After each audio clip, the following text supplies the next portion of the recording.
Usut sampai tuntas pengguna dan pembiaran ijazah palsu di TPST Bantar Gebang. Hukum sama rata bagi semua rakyat Indonesia. Kota Bekasi.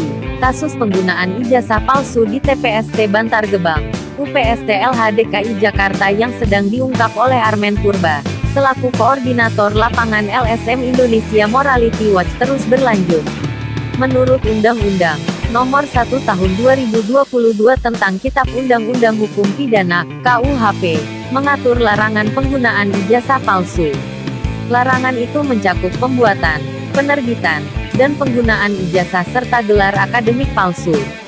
KUHP memberikan sanksi penjara dan denda terhadap pelanggaran itu, jelasnya pada media. Saya berharap pada penegak hukum khususnya Polda Metro Jaya harus menindak tegas para pelaku, pengguna, pembuat dan yang lebih utama adalah peran oknum pejabat yang menutupi bahkan melindungi tindak kriminal pemalsuan ini. Harapan besar kepada Polda Metro Jaya dapat mengungkap kasus ini yang mungkin ini adalah pintu awal dalam membuka kasus-kasus lain yang ada di sana. Armen Purba selaku Koordinator Lapangan LSM Indonesia Morality Watch sebagai orang pertama yang mengungkap kasus pemalsuan ijazah ini ke permukaan, sangat berharap kepada aparat penegak hukum di negara Indonesia ini untuk bisa memberikan sanksi bagi siapa saja yang terlibat.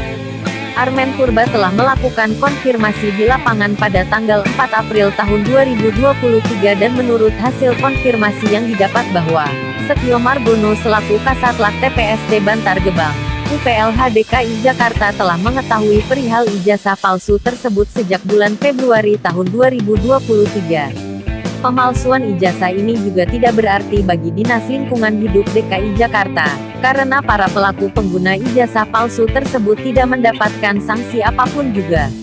Padahal jelas sudah para pelaku, pembuat adalah pekerja di TPST Bantar Gebang, UPLHDKI Jakarta. Dan yang lebih miris lagi bahwa Setio Margono selaku Kasatlantas TPST Bantar Gebang pun mengetahui kasus pemalsuan ijazah tersebut. Para pelaku hanya diberhentikan beberapa hari saja saat kasus ini sedang viral dan saat ini para pelaku tersebut sudah aktif bekerja lagi seperti biasa kembali. Asep Kuswanto, MC selaku Kepala Dinas Lingkungan Hidup DKI Jakarta saat dikonfirmasi mengenai hal ini melalui sambungan telepon tidak merespon.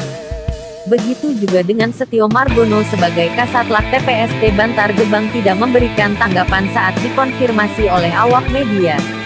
Sejak awal berita kasus pemalsuan ijazah ini diterbitkan pada tanggal 11 April tahun 2023 sampai dengan 4 kali pemberitaan, belum ada sanksi hukum yang diberikan kepada para pengguna, pembuat, apalagi pembiaran yang diduga telah dilakukan Kasatlantas TPST Bantar Gebang.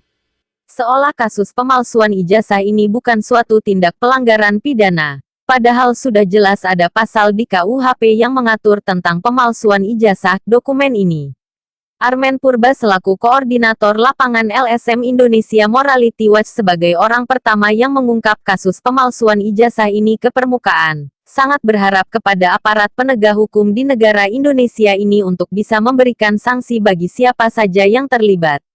Pemalsuan ijazah ini juga tidak berarti bagi Dinas Lingkungan Hidup DKI Jakarta, karena para pelaku pengguna ijazah palsu tersebut tidak mendapatkan sanksi apapun juga. Dan yang lebih miris lagi bahwa Setio Margono selaku Kasatlantas TPST Bantar Gebang pun mengetahui kasus pemalsuan ijazah tersebut.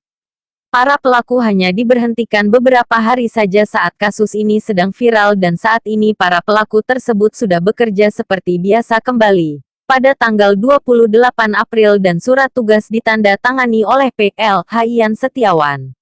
Asep Kuswanto, MC selaku Kepala Dinas Lingkungan Hidup DKI Jakarta saat dikonfirmasi mengenai hal ini melalui sambungan telepon tidak merespon. Begitu juga dengan Setio Margono sebagai Kasatlantas TPST Bantar Gebang tidak memberikan tanggapan saat dikonfirmasi oleh awak media melalui sambungan telepon dan chat, ucap Armen Purba mengakhiri.